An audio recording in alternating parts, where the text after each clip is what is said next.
양코의 1년에서 가장 큰 축제라고 불리는 이벤트, 바로 울트라 하이퍼 고양이 축제죠. 우리가 우라고축을 까는 이유, 바로 블루아이즈를 얻기 위함입니다. 블루아이즈는 정말 얻기만 하면 게임 진행이 수월해지는 캐릭터죠. 백브라는 속성대항을, 흑브라는 무속대항으로 얻기만 하면 종결급의 스펙을 보여주는 모습입니다. 제 아무리 스펙이 낮다 해도 결국 블루아이즈다 라는 이야기가 나올 정도죠. 그렇다 보니 강룡이나 오이랑 같은 캐릭터들은 유사브라, 흑브라 등으로 불리곤 합니다. 그리고 이런 블루아이즈 중에서도 대부분의 유저들이 입을 모아 이야기하는 사기캐들이 존재하죠. 대표적으로는 흑슬리, 쌍포노, 이자나미, 그리고 루나 등이 있습니다. 하지만 이제는 블루아이즈만 따로 저격하기에도 버거워진 상황. 블루아이즈의 개수만 해도 무려 20마리가 다 되어 가는데요. 하지만 만약에 그런 블루아이즈를 그나마 쉽게, 그것도 콜라보에서 획득이 가능하다면 여러분들은 뽑으실 건가요?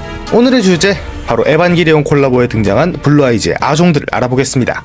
그 첫 번째로 10.2 버전에 등장한 미타마의 레이 버전 아종, 레이타마인데요. 기존 미타마의 전속성 맷집과 느리게를 그대로 가져왔지만 느리게의 시간이 줄어들고 히트백의 수가 대폭 줄었으며 기본적인 스펙이 많이 열화되어 등장했습니다. 하지만 열파 공격과 열파 무효를 가지고 나오면서 그나마 안정성을 더했습니다. 스펙 자체만 보면 미타마를 뽑은 이후에는 전혀 쓸 가치가 없어 보이지만 이 캐릭터가 등장한 버전인 10.2 버전 당시에는 열파를 가진 가파 주니어의 등장 이후 시작된 열파 메타이기도 하고, 당시까지만 해도 열파 무효를 가진 아군은 치력의 마녀 다크캐슬리가 유일했기 때문에 흑슬리의 열파 무효 대체제로 주목받았습니다. 그 이외에도 열파 조건을 상대로는 미타마의 단점이라고 할 수 있는 통통 튀는 점을 보완하여 공격이 가능하다는 점과 당시 등장한 열파 적군이었던 도벨르를 안정적으로 묶어줄 수 있다는 점 등으로 미루어 보아 서로 단점을 보완하는 모습을 보였습니다. 하지만 시간이 지나며 열무 캐릭이 하나둘 나타나기 시작했고, 원종인 미타마 자체도 인플레에서 서서히 밀려나면서 레이타마 또한 자연스럽게 메타에서 밀려나게 되었습니다. 하지만 메타에서 밀렸다 한들 미타마 자체는 사기적인 매지일 뿐더러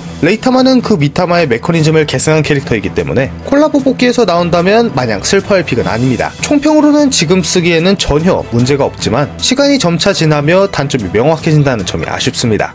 두 번째로는 양코의 가장 절망적이자 거대한 파도를 물고 온 소녀, 치력의 마녀 다크캐슬리의 아종인 외눈의 소녀 아스카입니다. 원종 캐슬리가 너무나도 완벽한 캐릭이었었기 때문에 그녀의 보급형 캐릭의 등장 소식에 처음부터 반응은 뜨거웠습니다. 하지만 아슬리의 스펙은 레이타마와 조금 차이가 났는데요. 비록 레이타마와 같이 하위 호환의 단점을 보완하는 방식이지만 기존 흑슬리의 오버 스펙을 줄여봤자 높은 스펙이라는 점, 거기에 흑슬리가 힘을 발휘하지 못한 독과 느리게 등을 무효한다는 점과 당시에는 메타가 마무리되어 가지만 여전한 메타였던 초생명체 특효까지 달고 나오면서 흑슬리의 대체제에서 상황에 맞게 바꿔 쓰는 캐릭으로 바뀌기 시작했습니다. 특히 초생 적군을 대상으로는 흑슬리보다 더 좋은 모습을 보여주며 여전히 흑슬리는 강하다는 것을 상기시켜줬습니다. 하지만 흑슬리처럼 무한 저주가 불가능하다는 점과 단점을 보완하면서 기존의 장점이 사라진 점, 마지막으로 스펙이 눈에 띄게 낮아진 점이 발목을 잡는 등 여전히 흑슬리가 있다면 아쉬움을 무릅쓰더라도 쓴다라는 입장이 우세했습니다. 시간이 지나 흑슬리는 열파 카운터와 같은 간접 너프를 받게 되었는데요. 이로 인해 열파 무효가 없던 아슬리는 원치 않은 타격을 받게 되었습니다. 이런 수모 속에 흑슬리도 점점 입지가 낮아지게 되는 현 상황에서 아슬리의 입지는 더더욱 줄어들게 되었고, 현재는 보급형 흑슬리,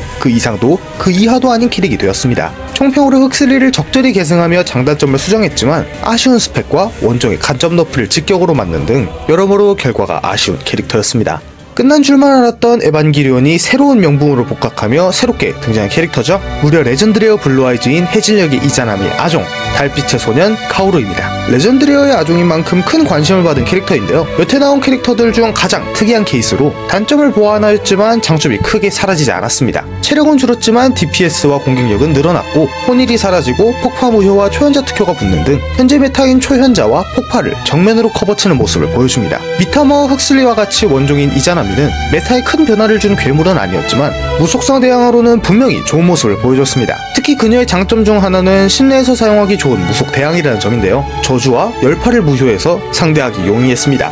허나 카오루는 그 장점을 모조리 지워버리고 파동과 폭발을 무효하게 되면서 실내에서의 사용처를 그야말로 제로로 만들어버렸습니다. 추가적으로 초현자 특효와 폭파 무효를 가졌지만 현재로선 효과에 부합하는 마땅한 조건이 없는 탓에 이후의 미래가 굉장히 주목되는 캐릭터로 평가받습니다. 하지만 여태 나온 블루아이즈 아종들을 생각했을 때 메타의 변화로 자연스레 묻히지 않을까 생각이 됩니다. 더군다나 레전드레어라 블루아이즈 아종의 유일한 장점이었던 접근성이 낮아졌다마저 해결하지 못한 탓에 좋은 능력은 가졌지만 있었지만 크게 활약하지 못할 것으로 보입니다. 총평으로는 지금의 효과로 보아 미래가 기대되는 캐릭터지만 레전드리어의 접근성과 효과를 생각했을 때 큰 변화를 주지 못하고 묻힐 가능성이 커 보입니다.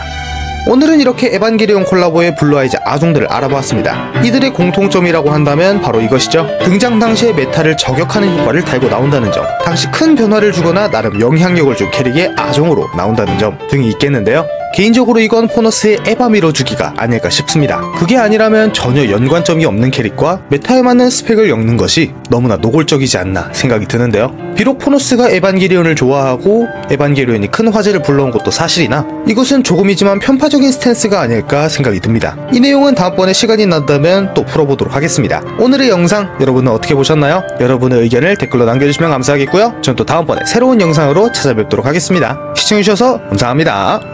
양발쇼!